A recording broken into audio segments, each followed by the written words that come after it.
Hello everyone, this is Sanjana from SAN English Academy. So இன்னைக்கான வீடியோல UGTRBயோட previous year question paper analysis பார்த்துட்டு வரோம். இன்னைக்கு கொஸ்டின் நம்பர் 43யோட அனாலிசிஸ் பார்க்கலாம். இதுக்கு முன்னாடி இந்த கொஸ்டின்ஸ் எல்லாமே ஆல்ரெடி பிளேலிஸ்ட்ல இருக்கு, வேணுன்றவங்க செக் பண்ணிக்கோங்க. லிங்க் வந்து டிஸ்கிரிப்ஷன்ல இருக்கு. ஸோ கொஸ்டின் பார்க்குறோம். Who among the following was the first to say that tragedy evokes pity and terror? இதோட ஆப்ஷன்ஸ் பார்க்குறோம். Option A Aristotle, B Plato, C Longinus, D Seneca. இதோட correct option A Aristotle. So இந்த question வந்து எந்த யூனிட்டுக்கு ரிலேட்டடா இருக்குன்னு பார்ப்போம். யூஜிடிஆர்பி சிலபஸ்ல unit 9 literary criticism and theories அப்படின்னு வர்றதுல ஃபர்ஸ்ட் டாபிக்கான the contributions of Plato and Aristotle to literary criticism அப்படின்ற டாபிக்ல வரக்கூடிய கேள்வி இது. ஸோ அரிஸ்டாட்டில் வந்து அவரோட ஒர்க்கான ஆன் பொயட்டிக்ஸ் அப்படின்றது ஒர்க்கோட நேம். பட் அதுல வந்து நிறைய ட்ராஜடியை பத்தி தான் சொல்லியிருப்பார். ட்ராஜடியோட 6 கான்ஸ்டிடியூவன்ஸ் என்ன, அதே போல ட்ராஜடியில நடக்கிற முக்கியமான விஷயம் என்ன, ட்ராஜடியோட மெயின் டெஃபினிஷன், இது எல்லாமே ஆன் பொயட்டிக்ஸ்ல தான் சொல்லியிருப்பாரு. ஸோ அதுல தான் பிரிட்டி அண்ட் டெரர் வந்து இவோக் ஆகுது அப்படின்னு சொல்லியிருக்காரு. அதாவது ஒரு ட்ராஜடி பார்க்குற ஆடியன்ஸ்க்கு வந்து பிட்டி, அதாவது பரிதாபம், அதாவது அந்த ஹீரோ ஏதோ ஒரு கஷ்டப்படும் பொழுதோ ஏதோ ஒரு டிசாஸ்டரை பார்க்கும்பொழுது அவர் மேல பிட்டி வரும். அதே போல டெரர் அப்படின்னா ஃபியர்னு அர்த்தம். இந்த மாதிரி ஒரு பயம் கலந்த ஒரு உணர்வு வரும்.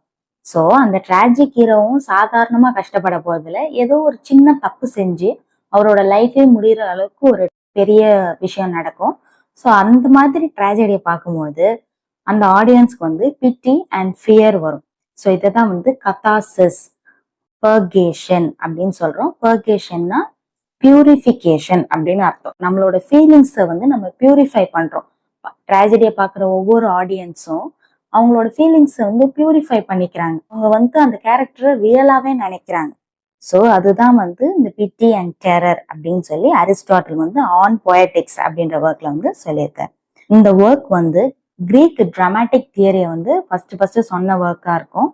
அதே போல அர்ஸ் பொயட்டிகா அப்படின்னு இந்த ஒர்க்கை சொல்லுவாங்க, டி பொயட்டிகா அப்படின்னு சொல்லுவாங்க. 335 BCEல எழுதப்பட்டது அப்படின்னு ஒரு நோட் இருக்கு.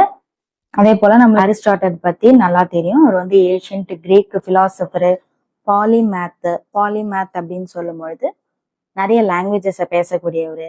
எல்லா சப்ஜெக்ட்லயுமே வந்து அவருக்கு ஐடியா இருந்தது. Natural science, philosophy, linguistics, economics, politics, psychology, arts, அந்த மாதிரி எல்லா ஃபீல்டுலையுமே அவருக்கு வந்து ஐடியாலஜி இருந்தது. அதே போல அவரு தான் வந்து பெரிபேட்டிக் ஸ்கூலோட ஃபவுண்டரு. ஸோ அரிஸ்டாட்டிலோட ஆன் பொயட்டிக்ஸ்ல தான் இந்த மாதிரி பிட்டி அண்ட் டெரர் பத்தி சொல்லியிருக்காரு. நெக்ஸ்ட் ஆப்ஷனான பிளாட்டோ ஏன் கிடையாது அப்படின்னு சொன்னா, பிளாட்டோ வந்து அரிஸ்டாட்டிலோட டீச்சர். அதே போல பிளாட்டோ வந்து டிராமா அண்ட் போயட்ரியை வந்து கிரிட்டிசைஸ் பண்றாரு. அதே போல இந்த தியரியை வந்து பிளாட்டோ சொல்லல. அதே போல பிளாட்டோ பார்த்தோம்னா ஏன்ஷியன்ட் கிரீக் பிலாசபர், கிளாசிக்கல் ஏத்தன்ஸ்ல இருந்தவர். வெஸ்டர்ன் பிலாசபிக்கல் ட்ரெடிஷனுக்கு ரொம்ப ஃபவுண்டேஷன் போட்டதே இவரு தான். பிளாட்டோனிசம் அப்படின்ற ஒரு கலெக்ஷனுமே இருந்தது. ஸோ இவரு தான் வந்து அரிஸ்டாட்டிலோட டீச்சர். அதே போல ஆப்ஷன் சி ஏன் இல்லைன்னா லான்ஜைனஸ் ஏன் இல்லை அப்படின்னு சொன்னா, அவரோட ஒர்க் வந்து ஆன் த சப்ளைம். அதுல இந்த மாதிரி பிட்டி அண்ட் டெரர் பத்தி லான்ஜைனஸ் குறிப்பிடல. கிறிஸ்டியன் ட்ரெடிஷன்ஸ்ல ரொம்ப நம்புறவர் லான்ஜைனஸ். க்ரூசிபிக்ஷன், அதாவது ஜீசஸ் கிரைஸ்டோட க்ரூசிபிக்ஷன் பத்தி எல்லாம் இவர் நிறைய எழுதியிருக்காரு. அண்ட் ஆப்ஷன் டி செனேகா, இவர் வந்து ஒரு ரோமன் ட்ராஜடியன். அதே போல இந்த தியரியை வந்து சொல்லல. லுசிஷியஸ் அனாசிஸ் செனேகா த யங்கர், அதான் இவரோட ஃபுல் நேம். நம்ம ஷார்ட்டா அது வந்து செனேகா அப்படின்னு சொல்றோம். இவர் வந்து ஒரு ஸ்டாய்க் பிலாசபர், ஏன்ஷியன்ட் ரோமை சேர்ந்தவர், ஒரு டிராமாட்டிஸ்டுமே கூட, அதே போல ஒரு சட்டைரிஸ்டும் கூட. அதே போல யூனிட் 10ல இவங்க எல்லார் பத்தியுமே கொடுத்திருப்பாங்க. அரிஸ்டாட்டில், பிளாட்டோ, லான்ஜைனஸ், இவங்களோட எல்லா கான்ட்ரிபியூஷன் பத்தியும் நம்மளுக்கு படிக்கிறதுக்கு கொடுத்திருக்காங்க.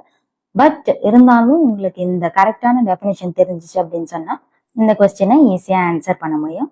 ஸோ இதுதான் இந்த கொஸ்டினோட அனாலிசிஸ். இது உங்களுக்கு எந்த அளவுக்கு யூஸ்ஃபுல்லா இருந்தது அப்படின்றத உங்களோட கமெண்ட் செக்ஷன் சொல்லுங்க. நம்ம சேனலுக்கு சப்போர்ட் பண்ணுங்க. தேங்க்ஸ் ஃபார் வாட்சிங் த வீடியோ.